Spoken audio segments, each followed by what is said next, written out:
लेकिन झुग्गियों में ऐसी चल रहा है 1.5 टन का, तो वो काय का गरीब है भाई, फिर हमें ये भी बता दो।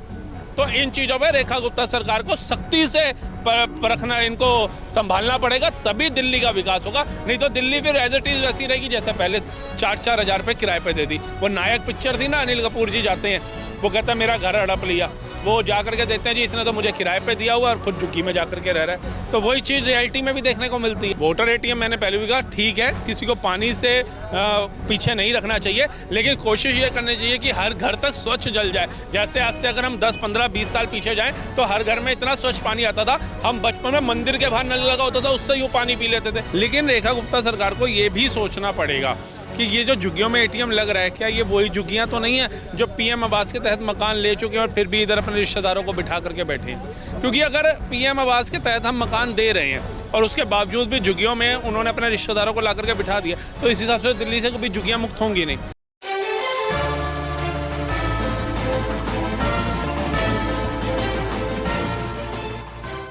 दिल्ली की सरकार बदली, सत्ता बदली, सत्ता में रेखा गुप्ता सीएम बनी और उसके बाद लगातार झुग्गियों पर ताबड़तोड़ बुलडोजर एक्शन हुआ।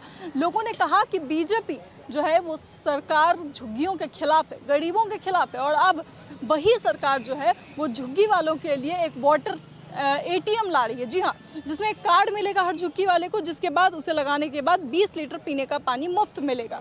इस सब को लेकर के इस वक्त हमारे साथ खास बातचीत के लिए social media activist Rahul Mehta मौजूद हैं, उनसे बातचीत करेंगे। राहुल भाई, अब देखिए, पहले झुग्गियों पर चला बुलडोजर, अब दे रहे हैं पानी की सुविधा। देखिए, पानी तो देना ही चाहिए, तो हमारी संस्कृति, हमारे सनातन धर्म में भी है कि पानी पिलाने से अच्छा कर्म कोई है ही नहीं।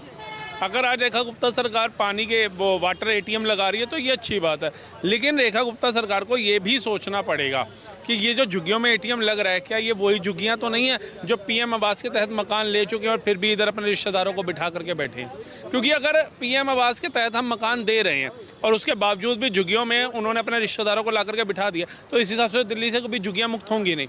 और फिर इन फ्यूचर जब कोर्ट का कोई फैसला आएगा और झुग्गियों पे बुलडोजर चलेगा तो सरकारों को कोसा जाएगा। तो सरकार को, दिल्ली सरकार को ये भी संज्ञान में लाना चाहिए, जो अवैध झुग्गियाँ हैं, जो आकर के खाली जगह देखते हैं, पहले एक झुग्गी बढ़ती है, फिर 2, फिर 4, फिर 10, फ्लाईओवर्स के नीचे भी हम देख रहे हैं, रेड लाइट के ऊपर गाड़ी रोकना मुश्किल हो गया दिल्ली के अंदर कि आप गाड़ी बस रोकिए, कब आपके पीछे वाली गाड़ी का दरवाज़ा खोल करके बैग गायब हो जाएगा आपको पता नहीं चलेगा, कब आपकी गाड़ी के आसपास कई लोग आ जाएंगे मांगने वाले और वो कहाँ से आ गए रातों रात, ये भी किसी को नहीं पता। तो रेखा गुप्ता सरकार को इस चीज़ पे भी संज्ञान लेना चाहिए। पानी, वाटर, आप एटीएम लगाइए, अच्छी बात है, और गर्मी में आप ये सुविधा दे रहे हैं, बहुत अच्छी बात है, लेकिन कोशिश करिए कि दिल्ली की तमाम जनता को स्वच्छ पानी मिले, कि आपको ये पानी के जो एटीएम है ये लगाने ही ना पड़े। इसके बाद जो है फिर जब बुलडोजर एक्शन का नोटिस मिलता है तो जनता कहती है कि भाई सुविधा तो सरकार ने दी थी हमें, इसका मतलब हम वैध है तभी तो सुविधाएं मिल रही हैं। देखिए, ये तो जनता को भी तय करना पड़ेगा ना। जनता आती है, चलिए हम भी यहाँ से किसी अन्य शहर में जाते हैं, चाहे घूमने के पर्पज़ से जाएं, चाहे जॉब पर्पज़ से जाएं, तो हम वहाँ पर रेंट पे मकान लेते हैं। हम ये नहीं सोचते हैं कि कोई जगह खाली है, यहाँ पे तंबू डाला, बैठ गए। ठीक है, एक मजबूरी हो सकती है, लेकिन वो मजबूरी देखते हुए अगर सरकार आपको योजना के तहत मकान दे रही है तो फिर आप वहाँ पे रहिए, और जब आप उस मकान में रहते हैं तो आपको उस चीज़ में स्वच्छता का भी ध्यान रखना चाहिए। मैं देख रहा था कि आई थिंक नरेला साइड मकान थे, उधर को एक रिपोर्टर गया तो दीवारों के ऊपर पान के गुटकों की थूके, कूड़ा कचरा फेंक रखा था, इतना गंदा उसको कर दिया। और जब बिफोर आफ्टर की वीडियो देखते तो ऐसा लगता है यार क्या कर रहे हैं भारत के लोग। एक तरफ है कि प्रधानमंत्री जी हों, वो अच्छे मकान दे रहे हैं, और वो मकान अपनी जेब से नहीं दे रहे हैं, वो आपके हमारे पैसे इकट्ठे करके टैक्स से उनसे बना करके दे रहे हैं। जैसे हम गली मोहल्ले के अंदर, आपको याद होगा, ये जितने भी दर्शक देख रहे हैं उनको भी पता होगा, जब गली मोहल्ले में हम जन्माष्टमी, दशहरा, रामनवमी कुछ भी मनाते हैं तो लोगों से चंदा इकट्ठा करते हैं, और हमारी कोशिश होती है कि हम बेस्ट करके उनको दें, जितना अच्छी साज सजावट हो, जितने अच्छे हम रोल अदा कर पाएँ, जितना अच्छा हम स्वच्छता का ध्यान रखें, वो सब हो। तो जब प्रधानमंत्री जी आपको एक आवाज़ देते हैं, आप उसकी दुर्दशा क्या कर देते हैं। जब आप अपना अड़ोस पड़ोस साफ नहीं रखते तो सरकार आपके साथ कितनी मदद करेगी। लेकिन रेखा गुप्ता सरकार को फिर यही कहेंगे कि झुग्गियों पे बाद में बुलडोजर चले, उससे पहले जो अवैध झुग्गियाँ उनको भी हटाने का काम किया जाए। जो लोग मकान ले चुके हैं उनको उस मकान के अंदर जाने दिया जाए, और जो उनकी जगह पे आकर के बस रहे हैं, क्योंकि कई रिपोर्ट ये भी आई है कि उन लोगों ने क्या किया कि अपनी झुग्गी 4-4 हज़ार रुपये किराए पे दे दी। वो नायक पिक्चर थी ना, अनिल कपूर जी जाते हैं, वो कहता है मेरा घर हड़प लिया, वो जा करके देखते हैं जी इसने तो मुझे किराए पे दिया हुआ और खुद झुग्गी में जा करके रह रहा है। तो वही चीज़ रियलिटी में भी देखने को मिलती है। बात बताइए, अगर झुग्गी वालों को मुफ्त का पानी मिलेगा, स्वच्छ बिजली अरविंद केजरीवाल दे के ही गए थे, अधिक सुविधाएं जो देनी थी वो भी देकर गए थे, तो बचा क्या उन्हें? अगर झुग्गी में सारी सुविधाएं मिल रही है, वो क्यों चाहेंगे कि वो घर लें या फिर वो जो है कोई सरकारी घर जो है उनको आवास मिले? लोगों की झुग्गियों में अगर समरसेबल लग रहे हैं तो इसका मतलब है कि सरकार की कमी है और ये सरकार भी उसी को बढ़ावा दे रही है। बहुत बड़ी कमी है सरकार की। आप जाकर के देखिए, रिहायशी इलाके जो टैक्स पेयर हैं उनकी गलियों की सड़कें तक नहीं बनी है, उनकी नालियों की सफाई तक नहीं हो रही है आज भी। अभी सिल्ट का थोड़ी जब सरकार शुरू में आई थी अच्छा काम किया था, लेकिन आज मैं देख रहा हूँ कि वो सड़कें पेंडिंग पड़ी हैं। लेकिन झुग्गियों के अंदर जिनका अस्तित्व नहीं है कि आज है कल नहीं है, उधर सड़कें भी बनाई जा रही हैं, नालियों की भी स्वच्छता देखी जा रही है। तो इस चीज़ में मैं बीजेपी की कमी बोलता हूँ, क्योंकि मेरा एक बोलने का अपना तरीका है कि जो चीज़ गलत है उसको गलत बोलो भी। ठीक है, नरेंद्र मोदी बहुत अच्छा काम कर रहे हैं भारत के लिए, लेकिन अगर दिल्ली सरकार कुछ कमियां हैं कि झुग्गियों के अंदर सड़क भी बन रही है, पानी भी आप फ्री दे रहे हो, सब कुछ दे रहे हो, जो रिहायशी इलाके हैं जो वोट दे रहे हैं, जो टैक्स दे रहे हैं, उनको क्या सहूलियत मिल रही है? उनको तो कोई रियायत नहीं मिल रही। अब दूसरी चीज़ में आ जाइए, अगर झुग्गियों में आप दे रहे हैं तो झुग्गियों में क्या आप ये देख रहे हैं जाकर के जिस झुग्गी वाले के घर के बाहर गाड़ी खड़ी हुई है, जिसके पास बाइक खड़ी हुई है 1.5 लाख की, जो मोबाइल लेकर के चल रहा है 80,000 रुपये का, जिसके घर में LED लगा हुआ है, डबल डोर फ्रिज लगे हुए हैं, वो काहे का गरीब है? वो तो आपकी फ्री स्कीम का चलते हुए बसा हुआ है। उसे ये लग रहा है कि जब तक मैं झुग्गी में तो मेरी बिजली फ्री है, पानी फ्री है, पीने का पानी फ्री है, सड़क ठीक मिल रही है, सब कुछ फ्री की योजनाओं का लाभ मिल रहा है, तो मुझे यहीं पर रहने का फ़ायदा है। और वो यहाँ रह रहा है और एक प्लाट ले रखा है, उधर बच्चों को भेजा हुआ है, एक पीढ़ी का बंदा जो है फैमिली का उधर उन्होंने बसा दिया। और जो है आकर के बसे, पहले तो ये करो कि जिनके पास ये सुविधाएं हैं उनको हटाओ यहाँ से। जो बंदा फ्रिज ले सकता है, 20-50 हज़ार का जो फ़ोन ले सकता है, जो गाड़ी और बाइक खरीद सकता है, जो घर में AC लगा सकता है, क्या वो 5-6 हज़ार रुपये का कमरा नहीं ले सकता किसी का किराए पर जा करके? तो ये तो दिल्ली सरकार जो है वो बता रही है कि दिल्ली में सब कुछ फ्री है।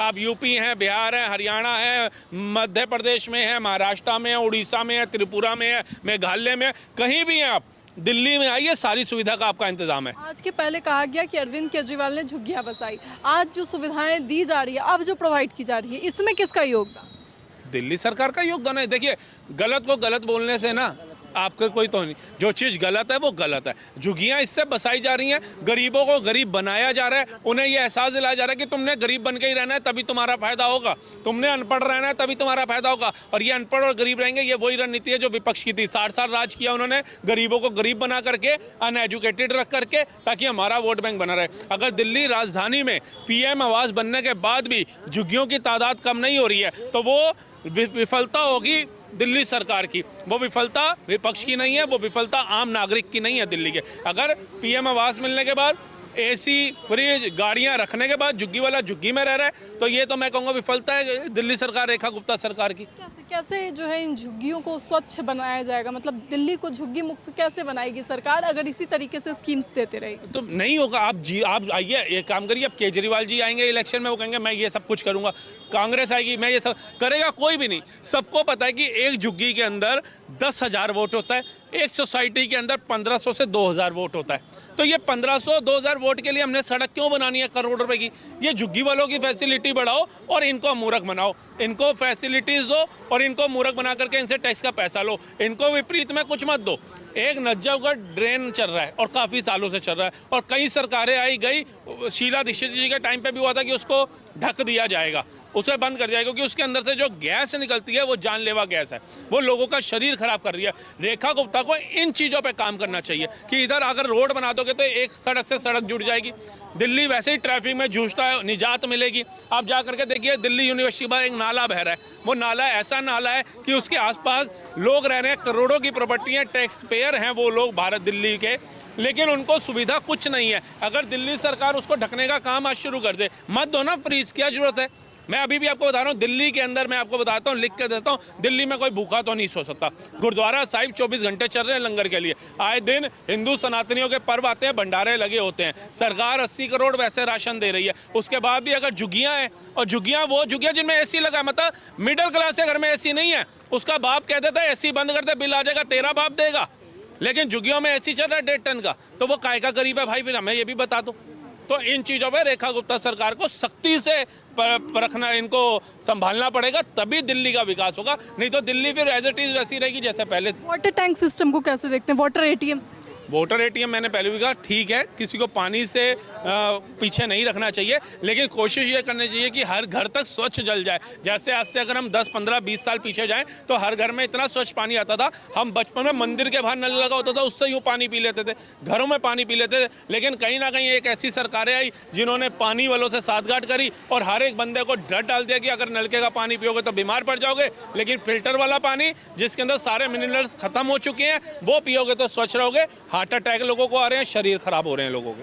बहुत बहुत शुक्रिया तमाम जानकारी के लिए राहुल भाई। तो साफ तौर पे आपने सुना, इसे लेकर आपकी क्या राय है अपनी राय कमेंट बॉक्स में जरूर बताएं। इस खबर में इतना ही, ऐसी तमाम खबरों के लिए देखते रहें सरल न्यूज़।